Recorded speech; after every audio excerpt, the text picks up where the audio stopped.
नमस्कार दोस्तों, कैसे हैं आप लोग। 24 जनवरी 2023 के डेली न्यूज एनालिसिस और एडिटोरियल एनालिसिस में आपका स्वागत है। कौन कौन सी इंपॉर्टेंट न्यूज हम लोग यहाँ पे डिस्कस करने वाले हैं। तो भैया, प्रधानमंत्री मोदी जी ने 21 अंडमान एंड निकोबार आइलैंड्स को परमवीर चक्र के जो अवार्डीज उनके नाम पे रखा है। अब ये क्या न्यूज है, इसको समझने की कोशिश करेंगे। कौन से परम चक्र वीर के नाम पे ओवरऑल ये आइलैंड्स के नाम रखे गए, इसको बताऊंगा मैं आपको।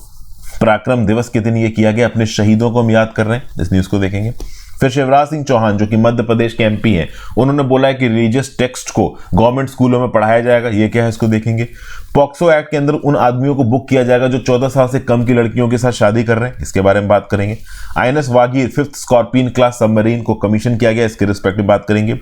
इंडियन आईटी प्रोफेशनल्स की जो फायरिंग हो रही है यूएस में, इसको लेकर ऑलरेडी मैं एक वीडियो बना चुका हूं, आपको चैनल पे मिल गई होगी। एडिटोरियल्स की बात की जाए तो democracy and its structural simplicity, इसके बारे में बात करेंगे। New approach to data protection for minors, इसके बारे में बात करेंगे। And India chapter for foreign universities, ये देखेंगे। Warriors history hurdle in Assam, ये आर्टिकल मुझे इतना इंपॉर्टेंट लगा नहीं, तो इसके रिस्पेक्ट में ज्यादा बातचीत कर नहीं रहा हूं। प्रेसिडेंट बाइडेन की क्या लीगल ट्रबल्स हो सकते हैं, इसके बारे में बात करेंगे। और जैकिंडा अर्डन जो कि न्यूजीलैंड की पीएम है, उन्होंने भी रिजाइन कर दिया। क्यों रिजाइन किया, क्या अप्रूवल रेटिंग थी, क्या पॉलिटिक्स चल रही है, कौन उनको क्यों सक्सीड करेगा, इन सब चीजों को लेकर आर्टिकल इसको देखेंगे। तो 5 एडिटोरियल्स भी हैं जहां पे आपको काफी कुछ नया जानने को मिलेगा। तो आगे बढ़ने से पहले वीडियो पे लाइक का बटन, दोस्तों चैनल को अब तक शेयर और सब्सक्राइब नहीं किया कर लीजिए। इंस्टाग्राम पे फॉलो कर लीजिए, आपसे जुड़ने की कोशिश करता हूं। टेलीग्राम को ज्वाइन कर लीजिए, वहां पे लेक्चर की पीडीएफ और नोटिफिकेशन दोनों आपको मिल जाएगी। Word of the day, go down in flames. Go down in flames मतलब टू फेल स्पेक्टेकुलरली, मतलब जबरदस्त तरीके से आप फेल हो गए। किसी पर्टिकुलर इनिशिएटिव में आप इन्वॉल्व हुए, आप सक्सीड नहीं कर पाए, फेल हो गए। जैसे कि that exam went down in flames, I should have learn the English idioms, मतलब मैं एग्जाम देने गया बट क्वेश्चन के जवाब ही नहीं दे पाया, बुरी तरीके से वहां पे विफल हो गया, फेल हो गया। पहली news, GS paper 1 prelims, Parakram Diwas, prime minister names 21 Andaman islands after Paramvir Chakra awardees. तो भैया, इंडिया के अंडमान एंड निकोबार आइलैंड्स के 21 जो सबसे बड़े अननेम्ड आइलैंड्स थे, उनके नाम यहां पे दिए गए हैं और नाम 21 परमवीर चक्र अवार्डीज के नाम पे है। ये पूरा का पूरा प्रोसेस वीडियो कॉन्फ्रेंस के थ्रू हुआ है। प्रधानमंत्री जी इसको वीडियो कॉन्फ्रेंस के थ्रू एड्रेस कर रहे थे। नेताजी सुभाष चंद्र बोस द्वीप पे नेताजी सुभाष चंद्र बोस जी का मेमोरियल डेडिकेट किया गया। अमित शाह जी जो कि हमारे होम मिनिस्टर थे, वो पोर्ट ब्लेयर में प्रेजेंट थे जब ये पर्टिकुलर इवेंट हो रहा था। एक 7 दिन का इवेंट कंडक्ट किया गया था मिनिस्टर ऑफ होम अफेयर्स के द्वारा नेताजी सुभाष चंद्र बोस जी के ऑनर में पोर्ट ब्लेयर में। उसके कल्मिनेशन पे होम मिनिस्टर साहब अवेलेबल थे और ओवरऑल पूरे के पूरे प्रोग्राम को वर्चुअली मोदी जी ने एड्रेस किया। ठीक है, अमित शाह जी का बोलना है कि नेताजी सुभाष चंद्र बोस की 126वीं बर्थ एनिवर्सरी पे पराक्रम दिवस मनाया जा रहा है पूरे देश के अंदर। ठीक है भाई, कहीं ना कहीं अंडमान एंड निकोबार की हिस्ट्री को अगर टटोला जाए और उसके बाद जो अलग अलग आइलैंड्स के नाम दिए गए थे अंडमान और निकोबार के अंदर, वो कहीं ना कहीं कॉलोनियल पास्ट को दिखाते थे, स्लेवरी को दिखाते थे, फ्रीडम स्ट्रगल को नहीं दिखाते थे। जैसे कि for example Havelock island, Neil island, ये कहीं ना कहीं एंग्लिनिकल नेम्स थे जो कि अंग्रेज रख के गए थे। तो इन नामों को यहां पे बदला गया। तो मेजर सोमनाथ शर्मा, पीरू सिंह, मेजर शैतान सिंह, कैप्टन मनोज पांडे, सूबेदार जोगिंदर सिंह, लांस नायक अल्बर्ट एका, वीर अब्दुल हमीद, मेजर रामस्वामी परमेश्वरम, ये कुछ वो 21 परमवीर है जिनका एक ही रिजॉल्व था, नेशन फर्स्ट, इंडिया फर्स्ट। ऐसा हमारे पीएम मोदी साहब ने यहां पे बोला है। और कहीं ना कहीं इन वीरों को याद करने के लिए इनके नाम को यहां पे इमॉर्टल कर दिया गया सरकार के द्वारा। अब ओवरऑल इन द्वीपों को इन नाम से बुलाया जाएगा, कहीं ना कहीं इन नामों का रेलेवेंस बना रहेगा। ये जो लोग देश के लिए जान दे के गए हैं, कहीं ना कहीं हम इन नामों को लेकर उनको याद करेंगे। फिर अंडमान में एक हिल को कैप्टन विक्रम बत्रा के नाम पे रखा गया। कारगिल वॉर के शहीद विक्रम बत्रा जी के बारे में आप सब जानते हैं। इनको लेके रिसेंटली अभी एक मूवी भी आई थी, सिद्धार्थ मल्होत्रा और गायना अडवाणी उसमें एक्टर थे। तो 21 आइलैंड्स को नाम रख के कई मैसेजेस हम अपनी आवाम को दे रहे हैं। एक भारत श्रेष्ठ भारत के सिद्धांत को आगे बढ़ाने की कोशिश कर रहे हैं, ऐसा हमारे पीएम मोदी साहब ने बोला। 2018 में रॉस आइलैंड का नाम नेताजी सुभाष चंद्र बोस के नाम पर रख दिया गया था। नील आइलैंड का नाम शहीद आइलैंड के नाम पर रख दिया गया था। हैवेलॉक आइलैंड का नाम स्वराज आइलैंड के नाम पर रख दिया गया था। उस समय पे इस न्यूज को भी मैंने कवर किया था। आज की डेट में और 21 आइलैंड्स के नाम को यहां पे बदला गया। 1857 के बाद ब्रिटिशर्स ने हमारे ऊपर रथलेस एट्रोसिटीज की हैं। सेल्यूलर जेल बनाया गया अंडमान निकोबार आइलैंड्स में, लेकिन इस सेल्यूलर जेल को अंडमान की धरती बनाया गया था। कहीं ना कहीं अंडमान धरती ने अपने फ्रीडम फाइटर्स को खुले दिल के साथ सराहा एक मां की तरह। तो इसी कंटेक्स्ट में अब इन आइलैंड्स का नाम इन शहीद वीरों के नाम पे रखा जा रहा है। तो यहाँ पे धान सिंह आइलैंड मेजर धान सिंह थापा के नाम पे रखा गया। Tarapore island lieutenant colonel Ardeshir Burzorji Tarapore के नाम पे रखा गया। करम सिंह आइलैंड लांस नायक करम सिंह के नाम पे रखा गया। बाना आइलैंड नायक सूबेदार बाना सिंह के नाम पे रखा गया। एका आइलैंड लायंस नायक एल्बर्ट एका के नाम पे रखा गया। Khetarpal island second lieutenant Arun Khetarpal के नाम पे। पांडे आइलैंड लेफ्टिनेंट मनोज कुमार पांडे के नाम पे रखा गया। लेफ्टिनेंट मनोज कुमार पांडे के तो रूम में भी मैं रहा हूँ, सैनिक स्कूल के पास आउट थे। होशियार आइलैंड मेजर होशियार सिंह के नाम पे रखा गया। शैतान आइलैंड मेजर शैतान सिंह के नाम पे रखा गया। जादूनाथ आइलैंड नायक जादूनाथ सिंह के नाम पे रखा गया। योगेंद्र आइलैंड सूबेदार मेजर योगेंद्र सिंह यादव के नाम पे रखा गया। Hamid island company quarter master havildar Abdul Hamid के नाम पे रखा गया। Rane island second lieutenant Ram Raghoba Rane के नाम पे रखा गया। रामास्वामी आइलैंड मेजर रामास्वामी परमेश्वरम के नाम पे रखा गया। बत्रा आइलैंड कैप्टन विक्रम बत्रा के नाम पे। जोगिंदर आइलैंड सूबेदार जोगिंदर सिंह के नाम पे। Salaria island captain SGS Salaria के नाम पे। Piru island captain company havildar major Piru Singh के नाम पे। सोमनाथ आइलैंड मेजर सोमनाथ शर्मा के नाम पे। Sekhon island flying officer Nirmaljit Singh Sekhon के नाम पे। Sanjay island subedar major rifleman Sanjay Kumar के नाम पे। तो इन शूरवीरों को हमारी तरफ से श्रद्धांजलि, और ऑब्वियसली बात है सिर्फ आइलैंड्स के फॉर्म में नहीं, दिल में भी नाम जिंदा रहने चाहिए। Next by religious texts to be taught in MP government schools Shivraj Singh Chouhan GS paper D education government policies. तो भैया मध्य प्रदेश के चीफ मिनिस्टर शिवराज सिंह चौहान साहब ने बोला है कि जो रिलीजियस स्क्रिप्चर्स हैं, एपिक्स हैं, जैसे भगवत गीता हो गया, महाभारत हो गया, रामायण हो गया, इनको सरकारी स्कूलों में पढ़ाया जाएगा। ये जो एंशिएंट एपिक्स हैं ये इनवैल्यूएबल होली टेक्स्ट हैं, ह्यूमन बींग्स के मॉरल कैरेक्टर को बिल्डअप करते हैं। ऐसा बोला शिवराज सिंह चौहान साहब ने विद्या भारती जो कि एजुकेशनल विंग है राष्ट्रीय स्वयंसेवक संघ RSS का, इसके द्वारा ऑर्गेनाइज्ड एक इवेंट में। अब अगर आप देखो तो अगले साल असेंबली इलेक्शन शेड्यूल्ड है। रूलिंग जो भारतीय जनता पार्टी है वो ट्रेडिशनल हिंदू वोट बैंक को कंसोलिडेट करने की कोशिश कर रही है, इसलिए यहाँ पे ऐसा कराया जा रहा है। पिछले साल भी अगर आप देखिए तो धनतेरस फेस्टिवल के समय पे धनवंतरी पूजा करवाई गई थी सारे मेडिकल कॉलेजेस में स्टेट में। और जो कांग्रेस है जो कि बीजेपी की मेन चैलेंजर है, वो भी यहाँ पे वोटर्स को वो करने की कोशिश कर रही है पूजा कंडक्ट करके। तो रिलीजन का आप कह लो सहारा लेके बीजेपी और कांग्रेस दोनों ही यहाँ पे वोट खींचने की कोशिश कर रहे हैं। चौहान साहब ने यहाँ पे क्या बोला, रामायण महाभारत वेदास उपनिषद एंड भगवत गीता ये इनवैल्यूएबल बुक्स हैं, इसमें कोई डाउट नहीं है। ये पर्टिकुलर बुक्स ह्यूमंस को मॉरल और कंप्लीट बनने की सीख देते हैं और गवर्नमेंट स्कूल्स में इस प्रकार की किताबों को पढ़ाया जाना चाहिए। श्री राम भगवान राम ने हमें क्या सिखाया, इसे हमें क्यों नहीं सीखना चाहिए, इसमें कोई डाउट नहीं होना चाहिए। इस प्रकार की बातें बोल रहे हैं।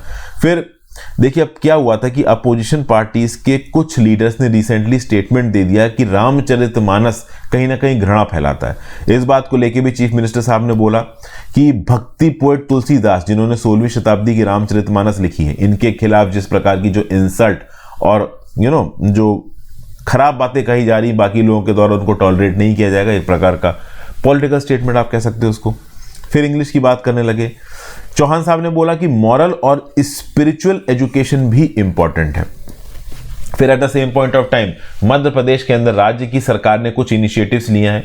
जो मेडिकल और इंजीनियरिंग की किताबें हैं उनको हिंदी भाषा में छपाया है, हिंदी भाषा में, ताकि ओवरऑल इंग्लिश में अगर आप पढ़ना चाहें तो इंग्लिश भाषा की किताबें तो हैं ही, जो लोग हिंदी में पढ़ना चाहते हैं उनके लिए हिंदी भाषा की किताबें भी अवेलेबल करवाई जा रही हैं। हायर एजुकेशन में अगर इंग्लिश की मोनोपोली रहती है तो ये एक क्राइम है। इंडिपेंडेंस के बाद अंग्रेजों की भाषा थी अंग्रेजी, अब कहीं ना कहीं अंग्रेजी के रहने से फायदा तो देखो है ही, दुनिया भर में हम लोग मोबिलाइज कर सकते हैं, आराम से चीज़ों को समझ सकते हैं, मिंगल कर सकते हैं, कैरियर्स परस्यू कर सकते हैं। But at the same point of time अपनी मातृभाषा हिंदी या फिर जो भी रीजनल जिसकी भाषा है, आप साउथ में रहते हो, मलयालम, तेलुगु, कन्नड़, इनके साथ भी अपने आप को एसोसिएट करना ज़रूरी है। इन भाषाओं को भी सीखना ज़रूरी है, इनमें भी प्रैक्टिस करनी ज़रूरी है, चाहे वो हेल्थ फील्ड में हो, लॉयर फील्ड, लीगल फील्ड में हो, कहीं पे भी हो। संडे को सिंगरौली में एक इवेंट हो रहा था। चीफ मिनिस्टर साहब ने बोला कि the purported imposition of English as a conspiracy of the Congress. अब देखिए ये थोड़ा पॉलिटिकल स्टेटमेंट हो गया, उसमें उतना हम लोग नहीं जाते। Next GS paper 2 government policies. Assam 14 साल से कम की लड़कियों से शादी करने वाले मेन को पॉक्सो के अंदर बुक करेगा। उम्र कैद तक की सजा हो सकती है। देखिए इंडिया के अंदर लीगल मैरिज है 18 साल वुमेन के लिए, 21 साल मेन के लिए, लेकिन अगर आप नेशनल फैमिली हेल्थ सर्वे 5 की रिपोर्ट को देखो तो आसाम के अंदर 31.8% लड़कियां ऐसी हैं जिनकी शादी 14 साल से पहले हो जाती है, और इसमें से 11.7% लड़कियां ऐसी हैं जो मां बन जाती हैं 18 साल से पहले। जबकि पूरे देश के रिस्पेक्ट में बात करो तो 23.3% लड़कियों की शादी 14 साल से पहले होती है, और 18 साल से पहले 6.8% लड़कियां मां बनती हैं। आसाम के अंदर मैटरनल और इन्फेंट मोर्टिलिटी रेट बहुत ज्यादा है, और इसका रीजन यह बताया जा रहा है कि चाइल्ड मैरिज, लड़कियों की बहुत कम उम्र पे शादी होना। 14 साल पे आप लड़की की उम्र की शादी कर रहे हो, लड़की का शरीर भी पूरी तरीके से डेवलप नहीं हुआ है, 18 साल से पहले वो मां बन जा रही है, तो लड़की के ऊपर तो इंपैक्ट आएगा ही, उसके बच्चे के ऊपर भी इंपैक्ट आएगा। फिर धुबरी डिस्ट्रिक्ट की बात हो रही, वेस्टर्न आसाम में जो धुबरी डिस्ट्रिक्ट है ये टॉप कर रहा है लिस्ट ऑफ डिस्ट्रिक्ट्स। यहां पे 50% लड़कियों की शादी अगर आप देखो तो 14 साल से पहले हो रही है, और 22% लड़कियां 18 साल तक मां भी बन जा रही हैं। तो भाई 50% से ज्यादा लड़कियों की शादी होना 18 साल से कम की उम्र पे, और 22% का मां बन जाना, ये अपने आप में बड़ा ही मेजर, अब इसको थोड़ा आप कह लो रिलीजन के टर्म्स में भी दिखाया कि अब धुबरी में मुस्लिम पॉपुलेशन है 79.67% की। मेरे हिसाब से इस प्रकार की सिलेक्टिव रिपोर्टिंग नहीं होनी चाहिए, लेकिन at the same point of time जो रेजिडेंट्स हैं उनको भी समझना चाहिए कि भाई एक legal age of marriage fix की गई है 18 साल, 21 साल, ये किसी की वजह से फिक्स की गई। अब इससे पहले शादी करना, बच्चे पैदा करना ना बच्चे की सेहत के लिए अच्छा है ना माँ की सेहत के लिए अच्छा है, तो थोड़ा उम्र में रुक जाओ, कितना ही फर्क पड़ेगा। फिर आगे क्या बताया जा रहा है, हेमंत बिस्व शर्मा जो कि आसाम के सीएम है, उन्होंने बोला है कि अब अगर कोई भी आदमी 14 साल से पहले की लड़की या कम की उम्र की लड़की से शादी करता पाया गया तो उसको बुक किया जाएगा पॉक्सो के अंदर, और पॉक्सो के अंदर 14 साल से कम की उम्र की लड़की की शादी करने के लिए लाइफ इंप्रिजनमेंट तक की सजा हो सकती है, 14 साल की जेल हो सकती है। तो भैया 14 साल से कम की लड़की के साथ अगर कोई आदमी शादी करता है तो पॉक्सो के अंदर उसको 14 साल उम्र कैद की जेल की सजा हो सकती है, ऐसा बताया गया। वैसे लाइफ इंप्रिजनमेंट का मतलब हमेशा 14 साल की जेल नहीं होती, जनरली 14 साल की जेल होती है जो सीरियस क्राइम्स होते हैं जैसे रेप, मर्डर, इसमें जब आपको लाइफ इंप्रिजनमेंट दिया जाता है मतलब आजीवन कारावास हो गया, पूरी जिंदगी जेल में रहोगे, वो 14 साल वाला लॉजिक वहां सेट नहीं बैठता। फिर यह बोला गया है आसाम के सीएम हेमंत बिस्व शर्मा के द्वारा कि अगर 14 से 18 साल के बीच की लड़की के साथ अगर कोई आदमी शादी करता पाया गया तो उसके खिलाफ केस चलेगा under prohibition of child marriage act 2006, जहां पे कम से कम 2 साल की सजा है। तो ये चीफ मिनिस्टर साहब ने बोला है पुलिस को कि भैया क्रैक डाउन करो चाइल्ड मैरिज के अगेंस्ट, जो 14 साल से कम की लड़कियों के साथ शादी कर रहा है, 14 से 18 साल से लड़कियों के साथ शादी कर रहा है, 14 से कम साल की लड़कियों के साथ जो शादी कर रहा है उसको पॉक्सो के अंदर बुक करो, 14 से 18 साल की लड़कियों के साथ जो शादी कर रहा है उसको prohibition of child marriage act 2006 के अंदर बुक करो। एक चाइल्ड प्रोटेक्शन ऑफिसर अपॉइंट किया जाएगा हर गांव में, ग्राम पंचायत सेक्रेटरी को टास्क दिया जाएगा कि चाइल्ड मैरिज से रिलेटेड अगर कोई भी कंप्लेंट आती है तो तुरंत से तुरंत पुलिस तक पहुंचाया जाए, नेसेसरी बेसिस पे एक्शन लिया जाए, चाइल्ड मैरिज केस का कोई भी मैटर अनरिपोर्टेड नहीं रहना चाहिए। अगली news, GS paper 3 defence INS Vagir 5th scorpion submarine commission. तो भाई 5वां स्कॉर्पियन क्लास कन्वेंशनल सबमरीन, इसको इंडियन नेवी में कमीशन किया गया एज आईएनएस वगीर। इसके कमीशनिंग के समय पे chief of naval staff admiral R हवी कुमार प्रेसिडेंट थे नेवल डॉकयार्ड मुंबई में, मंडे को यह हुआ। अगर आप देखो तो 6 French origin scorpion class submarines India के अंदर बनाई जा रही है टेक्नोलॉजी ट्रांसफर के चलते। ये बनाई जा रही है अंडर प्रोजेक्ट 75, ठीक है। तो 6 स्कॉर्पियन क्लास सबमरीन बनाई जा रही है अंडर प्रोजेक्ट 75। बना कौन रहा है? तो भाई देखिए टेक्नोलॉजी तो आ रही है आपकी नेवल ग्रुप ऑफ फ्रांस से, और इसको ग्राउंड लेवल पे इंप्लीमेंट किया जा रहा है एमडीएल के द्वारा। एमडीएल है आपका Mazagon dock ship builders limited, Mumbai, south Mumbai में लोकेटेड है। बड़े स्केल पे यहां पे बहुत सारा कंस्ट्रक्शन किया जा रहा है जिसमें प्रोजेक्ट 75 की सबमरीन्स भी है। $3.75 बिलियन का एग्रीमेंट साइन हुआ था इंडिया फ्रांस के बीच में अक्टूबर 2005 में, लेकिन यह पर्टिकुलर प्रोजेक्ट 4 साल बिहाइंड शेड्यूल चल रहा है। इस स्कॉर्पियन क्लास सबमरीन की 6 सबमरीन में पहली सबमरीन थी आईएनएस कलवरी जो कि कमीशन हुई दिसंबर 2017 में। सेकंड सबमरीन आईएनएस खंडेरी सितंबर 2019 में कमीशन हुई। तीसरी सबमरीन आईएनएस करंज मार्च 2021 में कमीशन हुई। चौथी सबमरीन आईएनएस वेला, इसने सर्विस ज्वाइन की नवंबर 2021 पे। और अब 5वीं सबमरीन वगीर यहां पे कमीशन हो रही है इंडियन नेवी के अंदर। ये जो नाम है वगीर, इट इज अ री इनकारनेशन ऑफ अर्स्टवाइल वगीर नाम। देखिए वगीर नाम की एक और Soviet origin foxtrot class submarine थी, जिसको इंडियन नेवी में कमीशन किया गया था 1 नवंबर 1973 को, और ये डी कमीशन की गई थी 7 जनवरी 2001 को। वगीर एक्चुअली में एक शैंड शार्क का भी नाम होता है, जो कि एक डेडली डीप सी प्रेडेटर है इंडियन ओशन का। अगर आप देखो तो वगीर को 12 नवंबर 2020 में पानी में लॉन्च किया गया। उसके बाद इसके न्यूमरस सी ट्रायल्स हो चुके हैं 1 फरवरी 2022 से लेके अब तक। तो 5वीं सबमरीन यहां पे आईएनएस वगीर कमीशन हो गई। अब जैसा कि मैंने बताया कि स्कॉर्पियन प्रोजेक्ट 75 के अंदर 6 सबमरीन बननी, तो जो छठी आखिरी स्कॉर्पियन क्लास सबमरीन है वो है वागशीर। इसको भी मसगांव डॉक शिप बिल्डर्स द्वारा बनाया जा रहा है। ये लॉन्च हुई थी अप्रैल 2022 में वाटर में, और एक्चुअली में बताया जा रहा है कि कमीशन हो जाएगी 2023 तक, 2023 के एंड तक।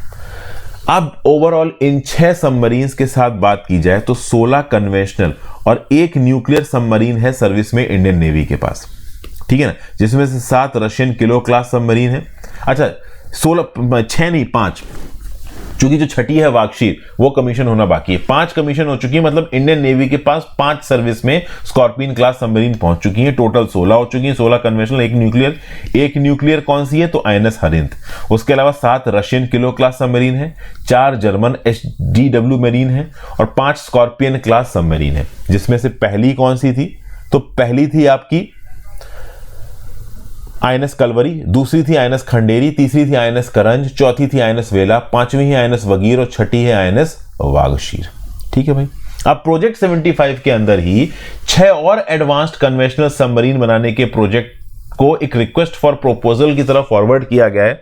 हालांकि इसके ऊपर थोड़ा सा डिले हो रहा है, लेकिन नेवी ऑफिसर्स का बोलना है कि अलग अलग मैन्युफैक्चरर्स कॉन्ट्रैक्ट सबमिट कर रहे हैं, जल्दी ही डिसीजन लिया जाएगा। फिर अभी जो एग्जिस्टेंट एसएसके 209 जर्मन सबमरीन है और ईकेएम जो रशियन सबमरीन है इंडिया के पास, उसमें कुछ medium refit life certification process किया जा रहा है, जिनसे इन सबमरीन की लाइफ को 10 से 15 साल बढ़ाया जा सकता है।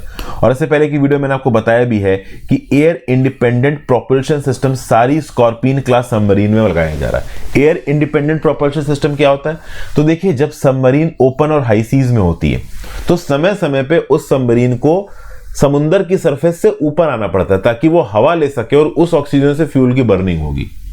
तो अब हवा लेने के लिए उस पर्टिकुलर सबमरीन को समुद्र के ऊपर ना आना पड़े, वो हवा अंदर ही फ्यूल जलाने के लिए समुद्र के अंदर रह के ही पैदा कर सके वो सबमरीन। इस प्रकार की टेक्नोलॉजी को बोलते हैं एयर इंडिपेंडेंट प्रोपल्शन।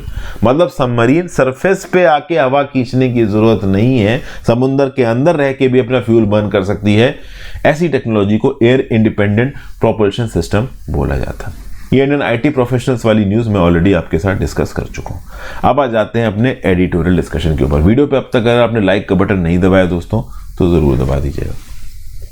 देखिए, democracy and its structural slippages, क्या बात की जा रही है। हरबंस मुखिया साहब जवाहरलाल नेहरू यूनिवर्सिटी में पढ़ाते हैं। अब देखिए, आज की डेट में दुनिया भर में डेमोक्रेसी जो फंक्शनल है, वैसे तो बहुत लंबा समय है इसके एवोल्यूशन का, हिस्ट्री बहुत लंबी है, लेकिन एक्चुअली में डेमोक्रेसी की जो सिद्धांत जो प्रिंसिपल्स हैं वो सॉलिडिफाई हुए हैं 19वीं और 20वीं शताब्दी में, और वेस्टर्न कंट्रीज में सॉलिडिफाई हुए हैं। देखिए, दुनिया में जहां भी सिविलाइजेशन है, कहीं ना कहीं डेमोक्रेसी का कोई ना कोई पार्ट वहां से जरूर आया है। हो सकता है एक ही प्रकार का पार्ट अलग अलग जगह से आ रहा हो, ठीक है, सही बात है। लेकिन जो 2 सबसे इंपॉर्टेंट एलिमेंट है डेमोक्रेसी के, यूनिवर्सल एडल्ट फ्रेंचाइज, दूसरा समय समय पे इलेक्शन कंडक्ट करना, ये पिछले 100 सालों में ही इवॉल्व हुआ है। इनफैक्ट जो बहुत एडवांस नेशन है जैसे कि यूएस, इसने यूनिवर्सल एडल्ट फ्रेंचाइज का कंसेप्ट लाया 1920s में, और इसमें भी जो यूनिवर्सल एडल्ट फ्रेंचाइज थी उसमें अफ्रीकन अमेरिकन जो ब्लैक लोग थे यूएस को, उनको वोट डालना अलाउड नहीं था। ब्रिटेन यूके के अंदर वुमेन को अधिकार मिला वोट डालने का 1930s में, फ्रांस में 1944 में अधिकार मिला, स्विट्जरलैंड में लेट 1971 में वुमेन को अधिकार दिया वोट डालने का। इंडिया के अंदर 1947 में वोट डालने का अधिकार मिल गया था वुमेन को। मतलब स्विट्जरलैंड में इंडिया के 24 साल बाद अधिकार दिया गया वुमेन को वोट डालने का। अब डेमोक्रेसी का यहां पे बेसिक मतलब क्या है? डेमोक्रेसी का मतलब है सबके पास ताकत का जाना, या फिर कह लो बहुत एडवांस कॉन्सेप्ट सबके पास बराबर ताकत होना। बट आज की डेट में देखिए सबके पास बराबर ताकत है नहीं। तो एवोल्यूशन के रिस्पेक्ट में देखा जाए तो जो अमीर और ताकतवर लोग हैं उनके पास से ताकत और रिसोर्सेस थोड़े गरीब और डिसएडवांटेज और वल्नरेबल लोगों के पास जाए, इसको आप डेमोक्रेसी कह सकते हो। तो डेमोक्रेसी में दो सिद्धांत बहुत इंपॉर्टेंट रखते हैं, इंडिविजुअलिटी और इक्वलिटी। एक इंडिविजुअल के पास ताकत हो और कहीं ना कहीं इक्वल हो। बट क्या आज की डेट में ये प्रिंसिपल्स के लिए जगह है? और क्या डेमोक्रेसी के एवोल्यूशन में कॉन्सेप्ट सही बैठता है? देखिए, कुछ हद तक तो कॉन्सेप्ट सही बैठता है। रीजन बीइंग, एक समय पे ऑटोक्रेटिक मोनार्की हुआ करती थी। फ्रेंच में लुई शासन, इंडिया में अकबर का शासन, तो इस प्रकार की ऑटोक्रेटिक मोनार्की इस समय पे हुआ करती थी। फिर हेरिडेटरी एरिस्टोक्रेसी भी पाई गई। बट आज की डेट में गवर्नेंस पॉपुलर मैंडेट के थ्रू हो रहा है। हर जगह पे नहीं है पॉपुलर मैंडेट के थ्रू। आज भी चाइना में देखो तो कम्युनिस्ट पार्टी ऑफ चाइना का राज है। कोई इलेक्शन नहीं होते, जो होते हैं वो बेवकूफ बनाने की बातें होती हैं। लेकिन फिर भी ऑटोक्रेटिक मोनार्कीज दुनिया भर में खत्म हुई हैं, हेरिडिटरी राजा दुनिया भर में गए हैं। तो आप कह सकते हो कि डेमोक्रेसी का एवोल्यूशन तो हुआ है। और उसके चलते अगर आप देखो तो पॉपुलर मैंडेट में जो भी सरकारें चुन के आती हैं वो economic resources, infrastructure, education, health का जुगाड़ सारे इंडिविजुअल्स के लिए करने की कोशिश करती हैं। But at the same point of time democracy का एक बहुत बड़ा लिंक कैपिटलिज्म के साथ भी जुड़ा हुआ है। कैपिटलिज्म में क्या हुआ कि भाई रिसोर्सेस की प्राइवेट ओनरशिप की आप कह लो अथॉरिटी दी गई लोगों को। पहले क्या हुआ करता था कि सारे के सारे रिसोर्सेस सरकार के हाथ में हुआ करते थे। ऑटोक्रेसीज के समय पे या फिर कह लो थियोक्रेसी में, किसी भी प्रकार की तानाशाही के अंदर अगर आप देखो तो रिसोर्सेस जो सरकार चलाता था उसके हाथ में होते थे। लेकिन अब कैपिटलिज्म के अंदर एक इंडिविजुअल को रिसोर्स ओन करने की ताकत दी गई, तो कहीं ना कहीं वो डेमोक्रेसी का एक मैनिफेस्टेशन है। अब आज की डेट में इंडिया के अंदर देखो दोस्तों, तो सबके पास तो है ना जमीनें हैं। कुछ तो बहुत अमीर हैं भाई, उनके पास हजारों एकड़ करोड़ों रुपए है, और कुछ बिल्कुल ही गरीब है, दिहाड़ी मजदूरी कर रहे हैं। कुछ लोग आम लोग हैं, 50-60 हजार 70 हजार की नौकरी कर रहे हैं, मेरे आपके जैसे। तो ऐसे केसेस में रिसोर्सेज अलग अलग हैं, लेकिन हम सब लोगों के लिए एक चीज कॉमन है कि हम अपनी काबिलियत के थ्रू ऊपर उठ सकते हैं, ज्यादा से ज्यादा रिसोर्सेज अपने पास ले सकते हैं। डेमोक्रेसी ने हमको यह ताकत दी है। डेमोक्रेसी ने किसी एक पर्टिकुलर लॉट को ओवरऑल बादशाह नहीं बनाया। कल की डेट में आप भी बादशाह बनने की कोशिश कर सकते हो, बड़ा बनने की कोशिश कर सकते हो, अमीर बनने की कोशिश कर सकते हो, इन्फ्लुएंशियल बनने की कोशिश कर सकते हो। तभी तो आप सब लोग आईएएस या पीसीएस के एग्जाम में बैठ रहे हो। तो समझ रहे हो ना, ये कैपिटलिज्म की भावना भी कहीं ना कहीं डेवोल्यूशन से जुड़ी हुई है, डेमोक्रेसी के एवोल्यूशन से जुड़ी हुई है। लैंड, लेबर मूवमेंट, रिसोर्स का मोबिलाइजेशन, रिसोर्स का एक जगह से दूसरी जगह पहुंचाना, वो डेमोक्रेसी के सिद्धांत से जुड़ा हुआ है। वो अलग बात है कि उसमें बहुत सी इनइक्वालिटी एग्जिस्ट करती है आज की डेट में। तो आज की डेट में ह्यूमैनिटी की अर्ज है कि इक्वालिटी को और फैलाया जाए। दुनिया में अलग अलग समय पे, अलग अलग जगहों पे डेमोक्रेसी की अर्ज को लेके बहुत सारे रेवोल्यूशंस हुए हैं। सोशल हायरार्कीज को हटाने के लिए जो लोअर रंग्स के लोग हैं उन्होंने हायर रंग्स के लोगों के अगेंस्ट बवाल किया है, रेवोल्यूशन किया है। चाहे वो कास्ट के रिस्पेक्ट में बात कर लो, पैसे के रिस्पेक्ट में बात कर लो, सोशल स्टेटस के रिस्पेक्ट में बात कर लो। तो इंडिया के अंदर इस पर्टिकुलर डेमोक्रेसी को सेटअप करने के लिए multi party free and fair elections भी कंडक्ट कराए जाते हैं। वो भी एक प्रकार की फ्रीडम का ही रिप्रेजेंटेटिव है। बट फिर भी अगर आप देखो तो डेमोक्रेसी के अंदर भी जो सरकार चुनी जा रही है वो कितना इक्वलिटी के बेस है, इसमें एक फार्स नजर आता है। चूंकि अब इंडिया के अंदर वोटिंग में जो मेजॉरिटी होती है, अगर 50% से कम की मेजॉरिटी भी, मतलब 40% वोट भी किसी की पार्टी को मिल जाए तो सरकार बना लेती है। इसका सबसे बेस्ट एग्जांपल है यूएस के अंदर। यूएस में अगर आप देखो तो डोनाल्ड ट्रंप ने हिलरी क्लिंटन को हरा दिया, जबकि हिलरी क्लिंटन को 25 लाख वोट ज्यादा मिले थे डोनाल्ड ट्रंप से। तो मेजॉरिटी भी आज की डेट में बड़े फास्ट प्रकार से एक्ट करती है। इंडिया की एक कॉन्स्टिट्यूएंसी में वोट पड़े, किसी एक कैंडिडेट को 30% मिले, दूसरे को 25%, तीसरे को 20%, फिर अगले को 15%, फिर 10%, टोटल 100% हो गए, लेकिन 30% वाला जीत जाएगा यहाँ पे। लेकिन 70% लोगों ने तो 30% वाले को वोट नहीं दिए है ना, लेकिन जीतेगा तो 30% वाला, क्योंकि फर्स्ट पास द पोस्ट, उसने भाई सबसे ज्यादा वोट खींचे। तो फिर भी आज की डेट में इक्वालिटी डेमोक्रेसी के अंदर बिल्कुल परफेक्ट फॉर्म में एग्जिस्ट नहीं करती है, ठीक है ना। आइडियलिस्टिक फॉर्म तो देखो किसी चीज का हो नहीं सकता। तो हम डेमोक्रेसी के फॉर्म को इंडिया में बेहतर करने की कोशिश कर सकते हैं। जैसे एडल्ट फ्रेंचाइज इंडिया के अंदर लाया गया, मल्टी पीरियोडिक इलेक्शंस लाया गया, लेकिन आज की डेट में इनमें बहुत से इश्यूज हैं। कास्ट का इशू, सब कास्ट का, कम्युनिटी, लैंग्वेज, रिलीजन का इशू, अलग अलग वोटिंग में जैसे कि अजगार, अहीर, जाट, गुजर, राजपूत, एमवाई, मुस्लिम, यादव, इस प्रकार के वोट बैंक से चीज़ों को एड्रेस किया जाता है। लोगों को उस प्रकार से पॉलिसीज बना के दी जाती हैं ताकि वो वोट दें। फिर भारतीय जनता पार्टी की यहाँ पे बुराई की जा रही कि 80% हिंदू पॉपुलेशन को कैटर कर रहे हैं, किसी और को कैटर नहीं कर रहे हैं। अब ये बहुत ही पॉलिटिकल स्टेटमेंट है, बहुत सारे लोग इससे वाकया रख सकते हैं, नहीं रख सकते हैं। तो डेमोक्रेसी की रिस्पेक्ट में एक आइडियोलॉजिकल सा आर्टिकल लिखा है, डिस्कस कर लिया। नेक्स्ट बात करते हैं, needed a new approach for minors in respect of data protection. अब यहां पे बात की जा रही है draft digital personal data protection bill 2022 की। इस particular draft digital personal data protection bill के अंदर बच्चे ऑनलाइन जो एक्टिविटीज कर रहे हैं उस कंटेक्स्ट में बच्चों से रिलेटेड जो डाटा प्रोसेसिंग होगी उसकी कंसेंट पेरेंटल मतलब पेरेंट से ली जाएगी। और यहां पे बच्चे कंसिडर किया गया है 18 साल की एज लिमिट, मतलब 18 साल से कम की एज लिमिट के जितने भी बच्चे ऑनलाइन एक्टिविटीज को एक्सेस कर रहे हैं उस कंटेक्स्ट में अप्रूवल किसको देना पड़ेगा, उन बच्चे के माँ बाप को देना पड़ेगा। अब यहां पे इस पर्टिकुलर लॉ में कुछ बेसिक फ्लॉज हैं। वो फ्लॉज क्या है? पहली बात तो ये है दोस्तों कि यहां पे बच्चों के रिलेटेड डाटा को इकट्ठा करने के लिए आप पेरेंट्स से कंसेंट ले रहे हो। इंडिया एक ऐसी कंट्री है जहां पे डिजिटल लिटरेसी बहुत कम है और बहुत कॉमनली ये देखा गया है कि जो माँ बाप हैं वो अपने बच्चों से रेफरेंस लेते हैं, मतलब वो बच्चों से पूछते हैं कि बेटा जरा बता दो कि इसको कैसे चलाना है, इस फोन को कैसे चलाना है। हमने कई बार ये देखा है कि डिजिटली ओवरऑल माँ बाप फोन वगैरह चला सकें, किसी ऑनलाइन सॉफ्टवेयर हार्डवेयर को समझ सकें, इसके लिए वो अपने बच्चों से सीखते हैं।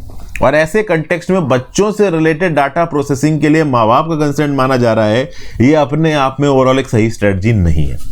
दूसरा, अगर convention on the rights of child 1989 की बात करो जिसको इंडिया ने साइन किया, तो यहां पे बेस्ट इंटरेस्ट ऑफ चाइल्ड से रिलेटेड एक स्टैंडर्ड है और इंडिया ने इस स्टैंडर्ड को माना है बहुत से एक्ट्स में, जैसे commission for protection of child rights act 2005, right of children to free and compulsory act, education act 2009, protection of children from sexual offences act 2012। तो बात यह है कि डाटा प्रोटेक्शन में convention on the rights of child 1989 के standards को नहीं माना जा रहा है।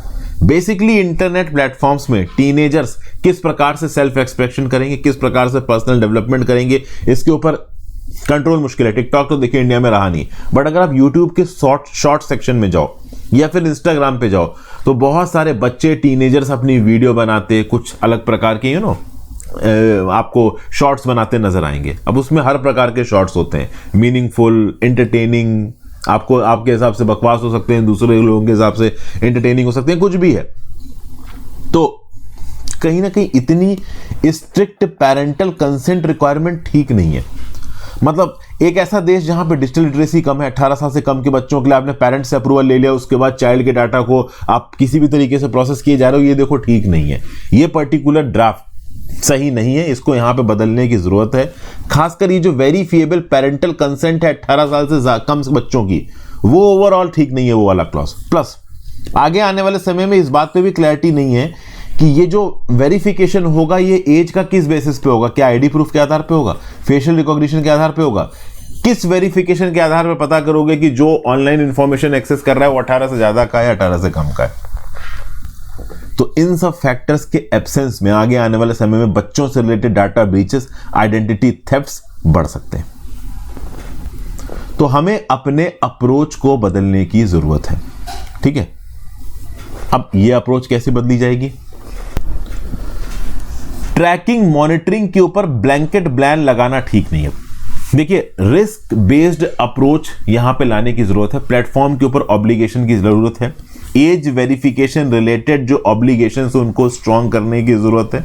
तो कुल मिला के आप ब्लैंकेट बैन लगा दो कि हाँ भाई ओवरऑल इस उम्र से कम के बच्चे ये चीज देखेंगे नहीं, या इस उम्र से कम के बच्चों का अगर अप्रूवल आ जाता है माँ बाप की तरफ से तो सब कुछ अलाउ हो जाएगा, वो ठीक नहीं है।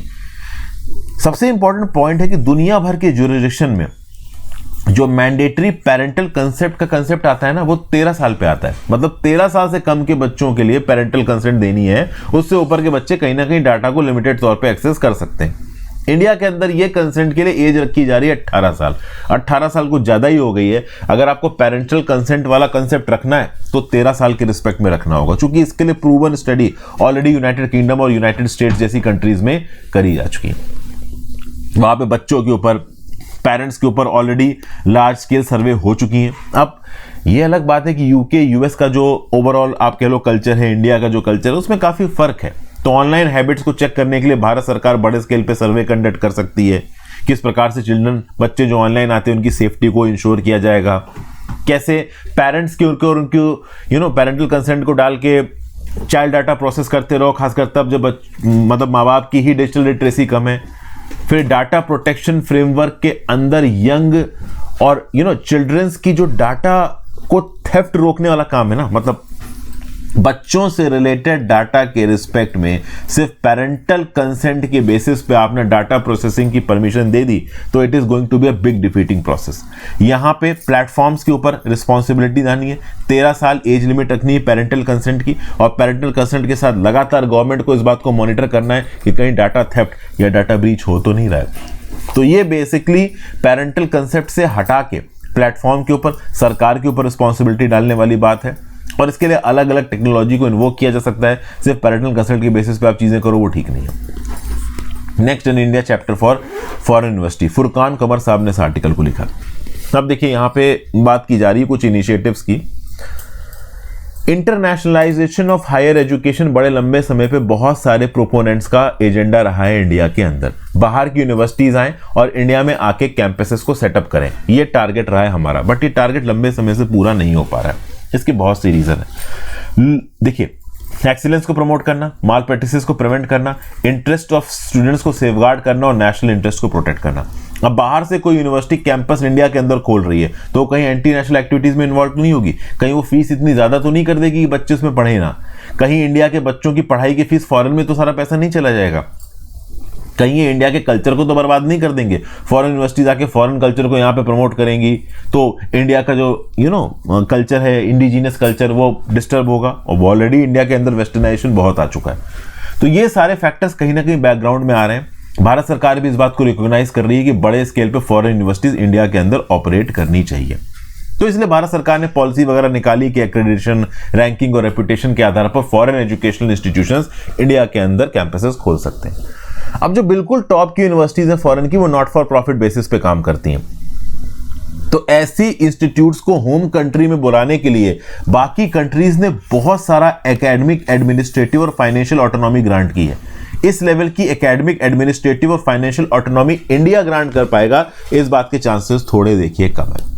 No doubt national education policy 2020 के हमने बोला कि टॉप 100 यूनिवर्सिटीज इंडिया के अंदर आके कैंपसेस एस्टैब्लिश कर सकती हैं, हम उनको काफी सपोर्ट देंगे। अब इस टॉप 100 को टॉप 500 कहा जा रहा है, और अपनी कंट्री में कोई टॉप का इंस्टीट्यूट है तो वो इंडिया के अंदर आके ओपन कर सके एजुकेशन इंस्टीट्यूट, इसकी भी परमिशन दे दी जाएगी, और ये परमिशन दी जाएगी ओवरऑल एक बॉडी की जो कि यूजीसी के अंदर बनाई जाएगी।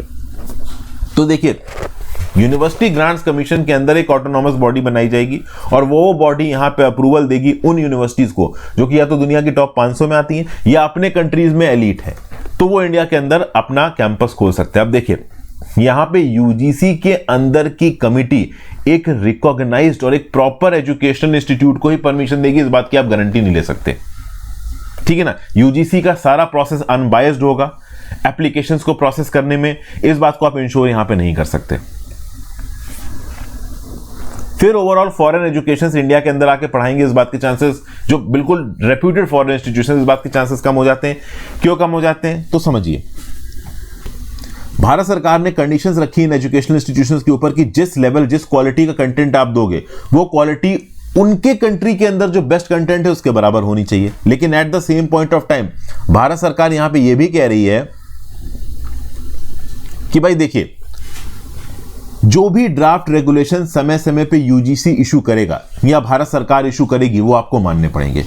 तो एक तरफ पे भारत सरकार बोल रही है कि आपको एडमिनिस्ट्रेटिव और फाइनेंशियल ऑटोनॉमी हम देंगे, दूसरी तरफ पे भारत सरकार ये बोल रही है कि यूजीसी और भारत सरकार द्वारा तय की गई सारी कंडीशंस को मानना पड़ेगा। तो ये कहीं ना कहीं ओवरऑल आप कह लो एक कॉन्ट्राडिक्टरी स्टेटमेंट है। फॉरेन यूनिवर्सिटीज यहाँ पे कन्विंस नहीं हो पाएंगी कि उनको पूरी तरीके से ऑटोनॉमी मिलेगी इंडिया में आने के बाद या नहीं मिलेगी। एक तो ये बात होगी। दूसरा, अगर आप देखो तो बहुत सारे लोग बोलते हैं कि जो इंडियंस बाहर पढ़ने जाते हैं वो 28 से 30 बिलियन डॉलर वहां पे जाके खर्च कर देते हैं पढ़ाई में। ये बात पूरी तरीके से सही नहीं है। रिजर्व बैंक ऑफ इंडिया का ये बोलना है कि पढ़ाई के रिस्पेक्ट में जो भी एक्सपेंस हुआ है 2021-22 में, उसके लिए देश के बाहर पैसा गया है 5.165 बिलियन डॉलर, जिसमें से एजुकेशन रिलेटेड ट्रेवल से रिस्पेक्ट में गया है 3.598 बिलियन डॉलर। तो टोटल पढ़ाई के रिस्पेक्ट में जो भारतीय स्टूडेंट्स देश के बाहर जा रहे हैं वो टोटल कितना खर्चा कर रहे हैं, लगभग $9 बिलियन का। ठीक है, अब अपने आप में ये उतना बड़ा सम नहीं है। जो 28 से 30 बिलियन डॉलर कोट किया जा रहा है फॉरेन एक्सचेंज में, उससे बहुत कम ये सम निकल के आ रहा है $9 बिलियन का। बट हम $9 बिलियन भी क्यों दें? लेकिन अब समझिए, अगर फॉरेन इंस्टीट्यूशंस इंडिया के अंदर आके कैंपस खोल रहे हैं तो इस बात की कोई गारंटी नहीं कि बच्चे उनमें पढ़ने लगेंगे। चूंकि बहुत सारे बच्चे फॉरेन इसलिए पढ़ने जाते हैं चूंकि उनको लगता है कि फॉरेन के इंस्टीट्यूट में जाके पढ़ेंगे तो वहां का वीजा जल्दी मिल जाएगा, वहां पे नौकरियां जल्दी मिल जाएंगी। और ये बात तो देखो, आप सबको पता है कि यूके यूएस के अंदर इंडिया से कम कट कोर कंपटीशन है। जितना मुश्किल इंडिया के अंदर पैसा कमाना है, उससे ज्यादा आसान यूएस और यूके के अंदर पैसा कमाना है। इसलिए बच्चे वहां पर जाके पढ़ना चाहते हैं और वहीं का वीजा लेके वहीं सेटल हो जाना चाहते हैं। तो ऐसे कंटेक्स्ट में आप सोचो कि यूके और यूएस की, मान लो हार्वर्ड या फिर लंदन बिजनेस स्कूल, इंडिया के अंदर कोई कैंपस खोल देते हैं और सब यहीं पढ़ने लगेंगे, इस बात के चांसेस बहुत कम है। क्योंकि उन कैंपसेस से रिक्रूटमेंट आपको यूएस यूके में मिलेगा, इस बात के चांसेस बहुत कम है। और बहुत सारे लोग बाहर इसलिए पढ़ने जाते हैं क्योंकि उनको लगता है इन्वेस्टमेंट लगा दो तो वहीं पे नौकरी मिल जाएगी। हालांकि उनका ये गैम्बल भी फेल हो रहा है। अभी मैंने सुबह ही वीडियो बना के बताया है कि गूगल, अमेजन हजारों की तादाद में बच्चों को निकाल रहे हैं। ठीक है ना, 2 लाख लोगों को निकाला गया, जिसमें 40 से 50% या फिर 30 से 50% इंडियन आईटी प्रोफेशनल्स हैं।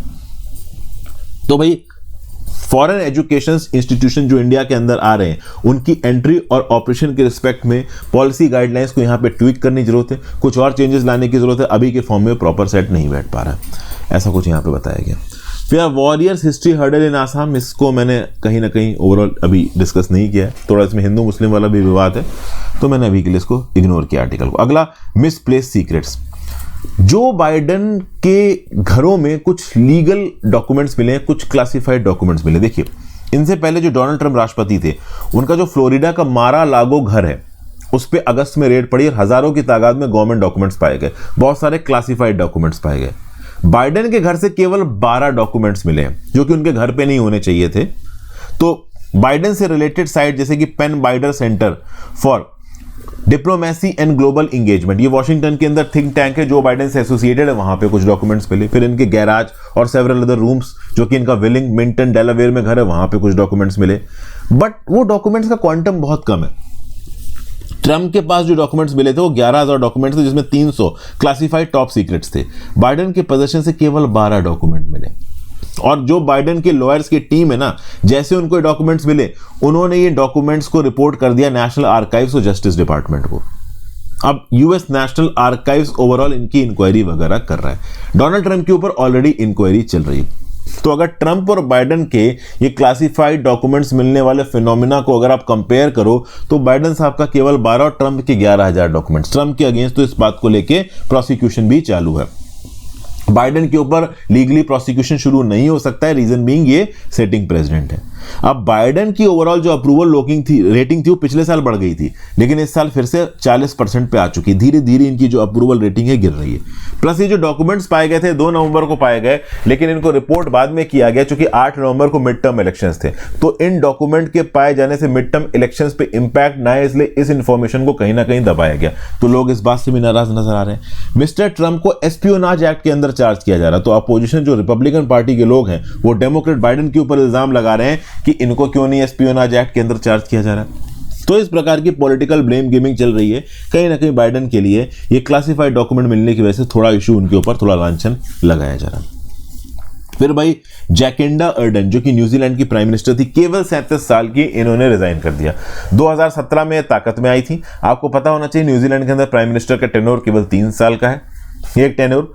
तो भाई 2 टेन्योर्स में जीती, 5.5 साल तक ये प्राइम मिनिस्टर रही। अभी के लिए उन्होंने प्राइम मिनिस्टर की कुर्सी छोड़ दी है। अपने आप में जैकिंडा अर्डन को कुर्सी छोड़ने के लिए काफी तारीफ की गई, क्योंकि दुनिया भर में जो भी लीडर्स हैं वो अपनी पावर की कुर्सी जल्दी नहीं छोड़ते, बट जैकिंडा अर्डन ने यहाँ पे कुर्सी छोड़ दी तो उनको प्रेस किया गया। कोविड-19 के मैनेजमेंट के लिए इनको प्रेस किया गया है, लेकिन कहीं ना कहीं कुछ बातों को लेके इश्यूज भी उठाए गए। जैसे फॉर एग्जाम्पल अगर आप देखो तो हाउसिंग प्राइसेस बहुत हाई है न्यूजीलैंड के अंदर। जैकिंडा अर्डन ने 2017 में प्रॉमिस किया था कि ये 1 लाख घर बनवाएंगी, लेकिन अभी सारे 1 लाख घर पिछले 5 सालों में बन नहीं पाए। कहीं ना कहीं महंगाई के चलते जो हाउस होल्ड बजट्स है न्यूजीलैंड के अंदर वो डिस्टर्ब हुए। न्यूजीलैंड के अंदर टॉप 10% जनता देश की आधी संपत्ति को ओन करती है, ठीक है ना। तो ये सब बातें हैं। Child poverty, New Zealand has one of the worst rates of child poverty in the developed world. Developed world में चाइल्ड पॉवर्टी न्यूजीलैंड के अंदर वन ऑफ द हाईएस्ट है। प्लस न्यूजीलैंड के अंदर कोविड का लॉकडाउन बहुत तगड़ा ही लग गया। जब ऑस्ट्रेलिया तक ने भी अपना लॉकडाउन खोल दिया तो उस समय भी न्यूजीलैंड में लॉकडाउन लगा हुआ था। तो इन सब पॉलिसीज के चलते कहीं ना कहीं जैकिंडा अर्डन की पॉपुलैरिटी गिरी भी है। दिसंबर में जब पोल कंडक्ट किया गया तो जो लेबर पार्टी है जैकिंडा अर्डन की, इसके तरफ सपोर्ट था 33% का, और इनकी अपोजिशन में जो सेंटर राइट नेशनल पार्टी है उसका सपोर्ट था 38% का। तो कहीं ना कहीं ये जो पर्टिकुलर गिरती पॉपुलैरिटी है, हो सकता है ये एक रीजन रही हो जैकिंडा अर्डन के रिजाइन करने की। अब देखिए, जैकिंडा अर्डन के बाद मिस्टर हिपकिंस लीड करेंगे लेबर पार्टी को अगले इलेक्शंस में। इनके पास लगभग 8 महीने का समय है कि कैसे भी पब्लिक मीट को वापस लेबर पार्टी के फेवर में लाया जाए। तो ये ओवरऑल एक आर्टिकल व्यू पॉइंट दिया हुआ है कि एक तरफ जैकिंडा अर्डन का पॉजिटिव वो दिख रहा है, दूसरी तरफ जैकिंडा अर्डन का निगेटिव आप कह लो फ्रंट दिख रहा है कि वो इन्फ्लेशन को कंट्रोल नहीं कर पाई, घर नहीं बना पाई, चाइल्ड पॉवर्टी की प्रॉब्लम्स को एड्रेस नहीं कर पाई, कोरोना का उन्होंने लॉकडाउन लंबा एक्सटेंड कर दिया, वगैरह वगैरह। So thank you for watching friends. Video को लाइक और शेयर कर दीजिएगा, इंस्टाग्राम पर फॉलो कर लीजिएगा, टेलीग्राम ग्रुप ज्वाइन कर लीजिए, ज़्यादा से ज़्यादा लोग वीडियो को